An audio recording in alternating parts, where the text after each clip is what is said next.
May nag-request mga Jai na magtagalog daw muna ako sa aking vlog kasi hindi niya naiintindihan ang Bisaya. So for today's video ay magtagalog tayo. So late upload itong ating video guys. Ito ay noong fiesta sa Dapitan City. So una namin pinuntahan itong simbahan upang makapagdasal muna tayo.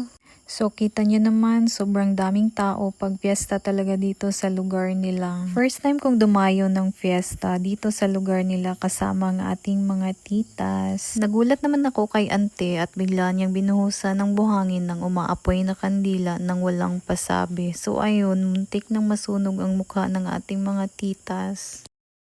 At syempre, wag tayong pahuhuli sa mga souvenirs. Sobrang init ang panahon mga Jai, kaya ayan, may nagtatago sa gilid at itong isa may dalang payong na para bang kasya kaming lahat. At pabalik na tayo mga Jai sa ating sasakyan at ayan si Anteng sexy, pakembot-kembot at ayusin mo ang pagtawid at nang hindi tayo masagasaan at makarating pa tayo sa ating pupuntahan. Sobrang late na nga itong video natin Jai kasi nga sa sobrang kabisihan ng ante nyo at hindi agad-agad makakapag voice over. So nandito na tayo sa unang bahay na ating kakainan at ayan nakakita ng aso ang ante nyo ay lumapit ka agad. Natuwa kasi ako sa nakakulong na aso kasi nga ang laki-laki niya. Etong isa pandak. Bakit baliktad ang video?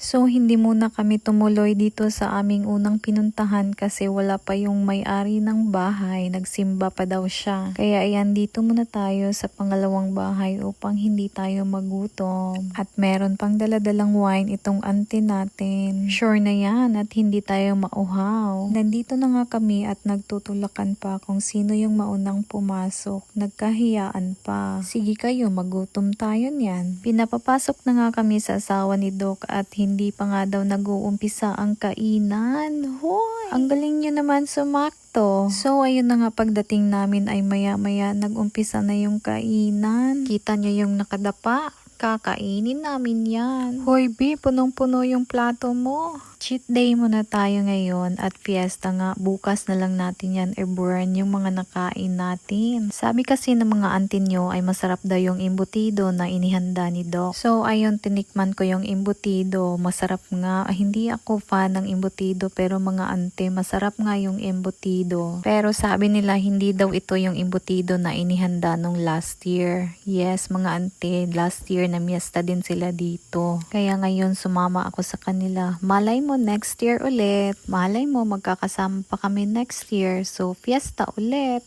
So ayan yung mga kasamahan natin for today's video. At ayan may coke pa sa table. Diyos ko Lord. Pero okay lang. Cheat day nga ni. Tapos na ang lahat-lahat at dito naman tayo sa ice cream. Homemade ice cream ito at grabe sobrang sarap. Pero may isa dyan. Hindi kumain kasi daw may ubo at sipon siya. Sayang naman. Pero ako bahala na. Cheat day nga ni. Pag ice cream lang ang pag-uusapan. Nako magaling tayo dyan. Basta lahat ng bawal kinain ko sa fiesta. Sayang naman kasi pumunta tayo sa fiesta para kumain. Ayan, kainin na natin lahat. Ops, ops, ops. May nakasingit pang pulang kabayo. My goodness. Bumalik kami mga day sa una naming pinuntahan na bahay kasi nga nandito na yung may-ari. Tapos na yung misa. So maghuhubad tayo for today's video. Sa sobrang init mga day ay hinubad ko ang aking jacket. Doktor din yung pinuntahan namin dito pero hindi ko na siya nakilala kasi hindi ko siya naabutan na nag-duty siya sa pedya. Kain tayo ulit. Meron silang seafoods kaya yun yung kinuha ko.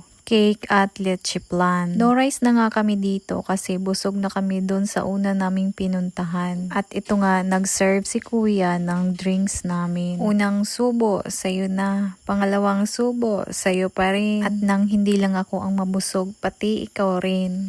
Sarap ng pagkain nila. Tapos na nga kami kumain mga Jai at syempre pauwi na tayo. Wala nang pangatlong bahay at nang hindi na magkasya sa tiyan namin. Konti nga lang yung kinain namin sa tasi, puro mga dessert lang. Kasi napasubo kami dun sa unang bahay, kumain kami ng madami. May red horse pa, charis. So kami ay magpapaalam na kasi uuwi na tayo at yan binigyan pa ng wine yung isang kasama namin kasi fiesta din sa kanila. Hindi na kami pumunta sa kanila kasi wala na tayong oras. Yun lang, bye!